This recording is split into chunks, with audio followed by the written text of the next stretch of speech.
Hello, my name's Michael, and I'd like to talk about why it can seem to be so awful and so difficult trying to be a practicing Christian.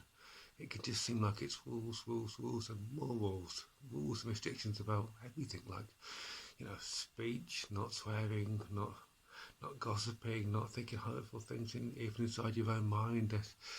There's rules about not getting drunk, rules about not doing drugs, not, respecting your body. Obviously, there's the whole sexual thing about you're not meant to have sex before marriage, and you shouldn't look at pornography or masturbate. It just seems there's just rules and rules and rules and even more rules.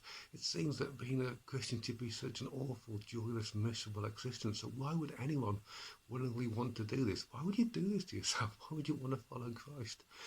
Well, maybe it's counterintuitive. Maybe actually God is real, and knowing God changes people's hearts, and knowing God and being born again changes people's desires. So in the 4 years that I've been a Christian, God has changed my desires. I don't want to do some of the things that I did in the past. I don't want to, use bad language. I don't drink anymore.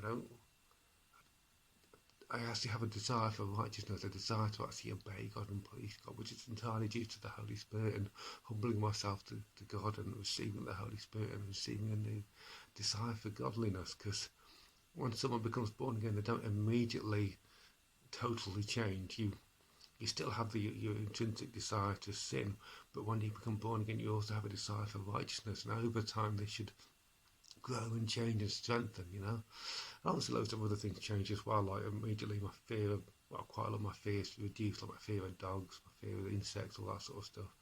So yeah, God has changed my heart, and it's wonderful being a Christian. It's the best thing that's ever happened to me. And it's counterintuitive, but actually there is a very real joy and peace in following Christ and knowing Jesus, and that's something you don't get from being in the world. It doesn't make sense to the world, but actually life with Jesus, it's way better than life without Jesus, and I would never want to go back to the way things were before, because Jesus is fab, Jesus is Lord. Yeah, well, that's how I see it anyway. Thank you for watching, and God bless you all. Goodbye.